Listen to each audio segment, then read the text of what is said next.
प्रश्न नंबर 9, ये 8 तक हो गए थे। आकृति इसकी दी हुई है, चित्र आपको बना के दिया हुआ है, आपको कोई ज्यादा इसमें कुछ भी सोचने की जरूरत नहीं है। ये कह रहा है ए बी सी, देखिए चित्र में ए बी सी और ए एम पी दो समकोण त्रिभुज है। समकोण मतलब ये बी 90 डिग्री है और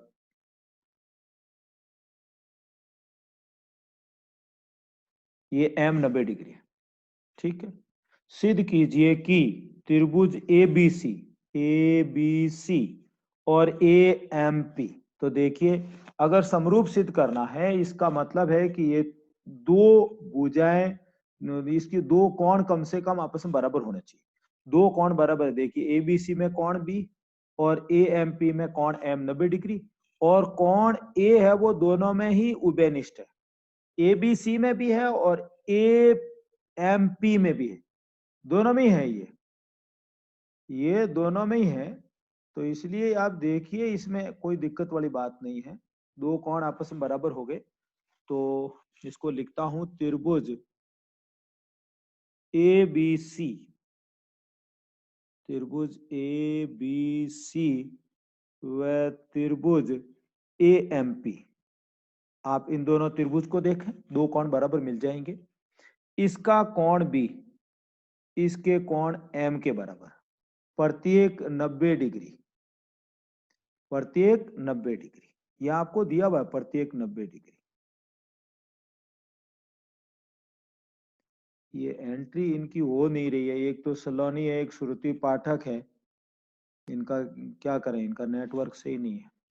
दूसरा, इसका कोण ए जो है वो इसके कोण ए के बराबर होगा, ये उभयनिष्ठ हो जाएगा, उभयनिष्ठ। तो दो कोण बराबर हो गए, इसका मतलब त्रिभुज समरूप हो जाएंगे। बहुत ही आसान होते हैं, कुछ है ही नहीं इनमें प्रश्नों में, बहुत ही आसान है अगर आप समझ के करेंगे तो। त्रिभुज ए एम पी, ठीक है ना।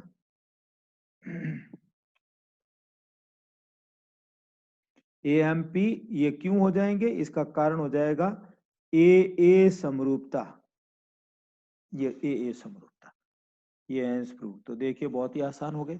और फिर आपको क्या सिद्ध करना है, सी ए मतलब ये, पी ए मतलब इस त्रिभुज की, बी सी इस त्रिभुज ए बी सी की, एम पी इस त्रिभुज की। ओके, तो अगर ये त्रिभुज दोनों समरूप है ना, भुजाएं समानुपाती होगी। अब लिखेंगे कैसे, देखो सी ए चाहिए, सी ए का मतलब ये फर्स्ट और लास्ट, सी ए फर्स्ट और लास्ट, तो इसका फर्स्ट और लास्ट पी ए ऐसे आ जाएगा। फिर बी सी लास्ट दो, देखिए बी सी लास्ट दो है, तो इसका भी लास्ट दो लिखेंगे एमपी, ये है रूट। तो देखिए साहब ये बहुत ही आसान होते हैं, बहुत ही इजी। फिर देखिए ये, इसका चित्र आपको खुद को बनाना पड़ेगा। सी डी और जी एच कर्म से कोण ए, ये भाई बड़ी प्रॉब्लम कर रहे हैं ये श्रुति पाठक, और ये इनको अब आया नहीं जाता बार बार, क्या मतलब है, खुद के पास नेट है नहीं, वीडियो देके खत्म कर देते हैं और फिर यहाँ ट्राई मारते हैं, क्या मतलब है। ये दो त्रिभुज है, एक तो ए बी सी है और दूसरा ये है एफ ई जी। चलिए मैं दो त्रिभुज आपको यहाँ बना देता हूँ चित्र में ऐसे। एक तो ये त्रिभुज हो गया, आप इसका नाम दे दीजिए A B C, A B C. एक त्रिभुज और है, ओके, एक और बना लीजिए।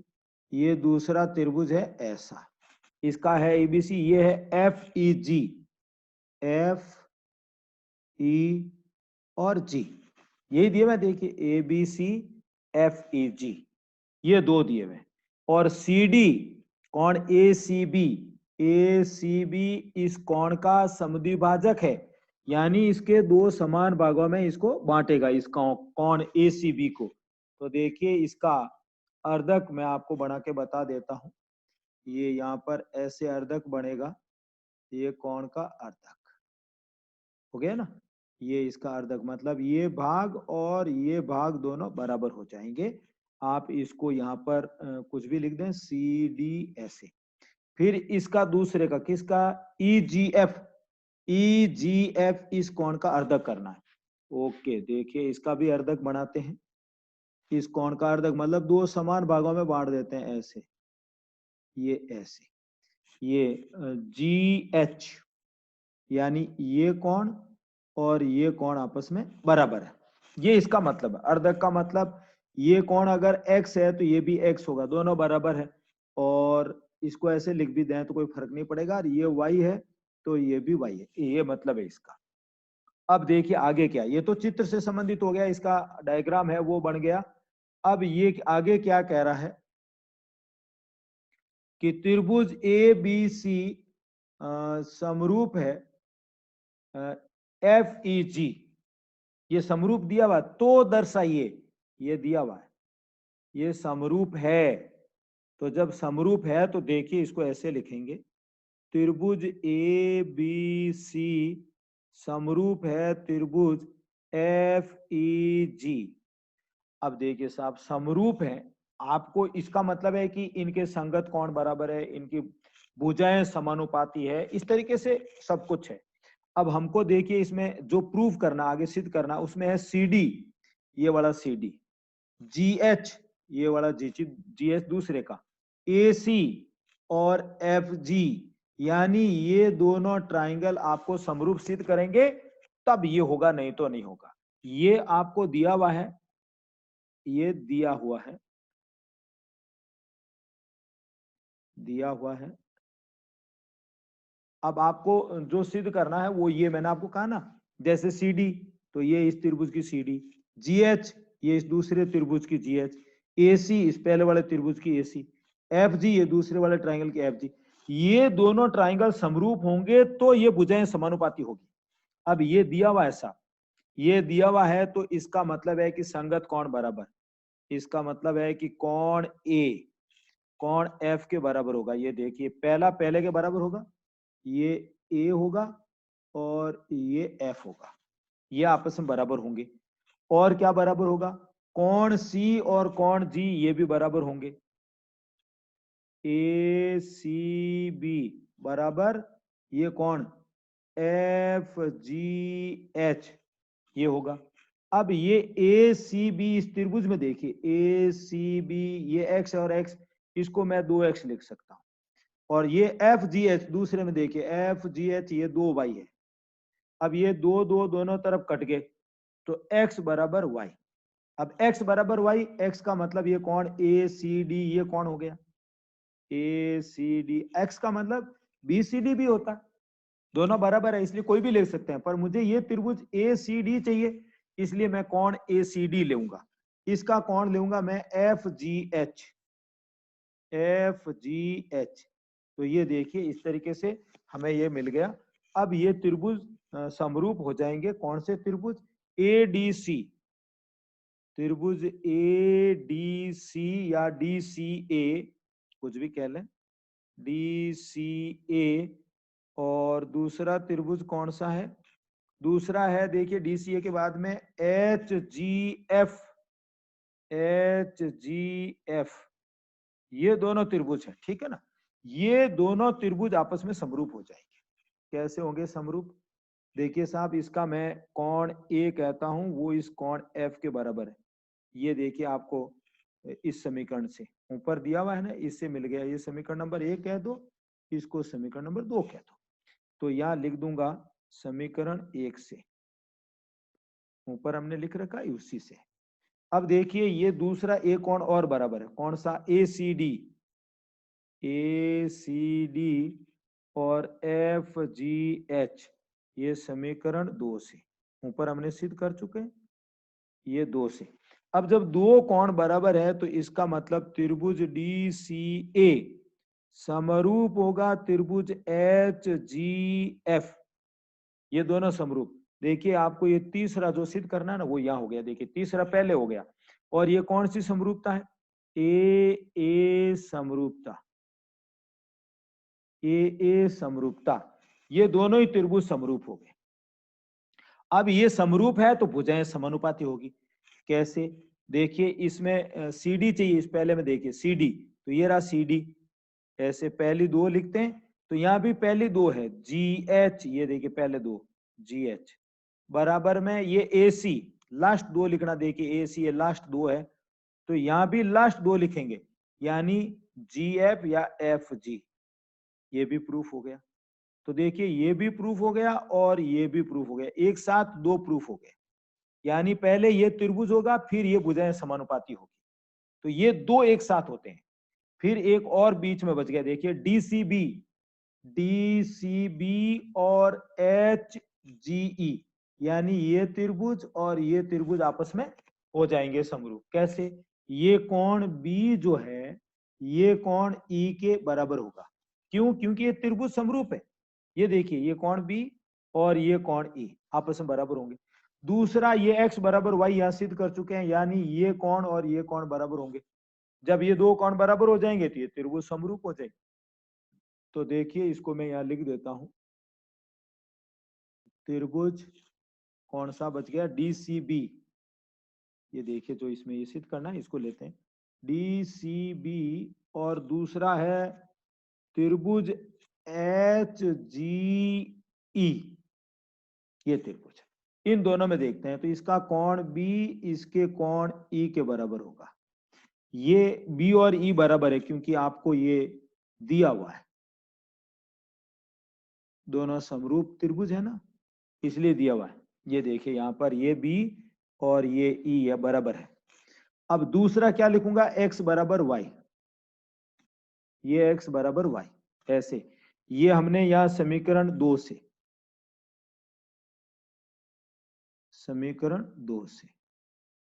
अब देखिए दो कोण बराबर हो गए, तो इसका मतलब हो जाएगा त्रिभुज DCB समरूप होंगे त्रिभुज HGE के। कौन सी समरूपता है? AA समरूपता, हेंस प्रूव्ड। तो ये ज्यादा भारी नहीं है, क्यों सोचो कि बहुत ज्यादा डिफिकल्ट है, वैसा नहीं है। पर एक ही प्रश्न में 3 पूछे हुए, तो ये पहले तो सबसे पहले ये जो दिया हुआ है यहां से ये कोण बराबर लिख दो, और x बराबर y, तो ऊपर वाले त्रिभुज में भी x आ जाएगा, नीचे वाले में भी आ जाएगा, इधर ये दोनों त्रिभुज समरूप हो जाएंगे, भुजाएं समानुपाती हो जाएगी। तो ये इस तरीके से करोगे 2-3 बार तभी होगा, नहीं तो नहीं होगा। तो ये बहुत ही अच्छा प्रश्न। अब देखिए ये 11वां प्रश्न, आकृति ये इसमें दे रखी है, चित्र दे रखा है, AB बराबर AC, ये दिया हुआ है, AB बराबर AC ये दिया हुआ है, यहां लिख देते हैं दिया हुआ है, दिया हुआ है। तो देखिए जब दो भुजाएं बराबर होती है तो उनके सम्मुख कोण बराबर होते हैं, ABAC, तो ये कोण और ये कोण बराबर होंगे, कोण B बराबर कोण C, ये हम लिख देंगे यहाँ पर। और इसका कारण यहाँ पर ये लिखेंगे, किसी त्रिभुज में, किसी त्रिभुज में समान भुजाओं, समान भुजाओं के सम्मुख कोण बराबर होते हैं। ये प्रमेय है, याद होनी चाहिए। अगर कोई भी त्रिभुज जैसे एबीसी, तो अगर ए बी और ए सी बराबर है तो उनके सामने के कोण भी बराबर होंगे, बी और सी आपस में बराबर होंगे, ठीक है ना। ये एक ए बी ए सी वाले एक समद्विबाहु त्रिभुज एबीसी की बढ़ाई गई भुजा सी बी पर स्थित बिंदु ई है, ये जैसा चित्र में बताया हुआ वैसा है, और ये ए डी लंब है, ई एफ भी लंब है, तो सिद्ध कीजिए त्रिभुज ए बी डी यानी ये वाला त्रिभुज, और ई सी एफ ये दोनों ही जो है वो समरूप होंगे। तो देखिए ए कोण तो इसमें 90 डिग्री आ रहा है, कौन सा?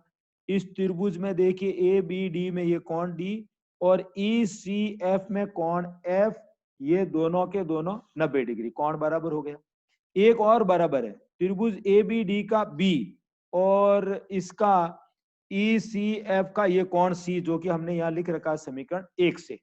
तो ये दोनों कोण बराबर हो जाएंगे, दो कोण बराबर होंगे तो ये समरूप। अब मैं यहाँ पर लिखता हूं त्रिभुज ए बी डी व त्रिभुज ई सी एफ, जिसको लेना है ना सिद्ध करना है, ये इनको यहां पर लिखा है। अब इन दोनों में आप देखिए क्या क्या है, ए बी डी का कोण डी और ई सी एफ का कोण एफ, यहां पर लिख देंगे प्रत्येक 90 डिग्री, प्रत्येक 90 डिग्री। एक तो ये हो गया। फिर क्या बराबर है, इस ए बी डी का कोण बी और इस ई सी एफ का कोण सी। ये देखिए ऊपर समीकरण 1 से, समीकरण 1 से ऊपर सिद्ध कर चुके हैं ना, इसलिए अब दो कोण बराबर हो गए तो इसका मतलब है कि ये त्रिभुज क्या हो जाएंगे, ये समरूप हो जाएंगे। त्रिभुज ए बी डी समरूप होगा त्रिभुज ई सी एफ। और क्यों होंगे, ए समरूपता, कौन कौन समरूपता। तो चित्र अच्छे से बनना चाहिए, बहुत ही अच्छे से बनाएं और फिर ये अच्छे से लिखें। प्रश्न लिखा हुआ होना चाहिए, चित्र होना चाहिए, तभी ये होते हैं। ठीक है ना, नहीं तो नहीं होता है। प्रश्न होता है लाल पेन से लिखना चाहिए, ये यहाँ ऐसे लिखना चाहिए, तो तभी मजा आता है, नहीं तो कोई मतलब नहीं।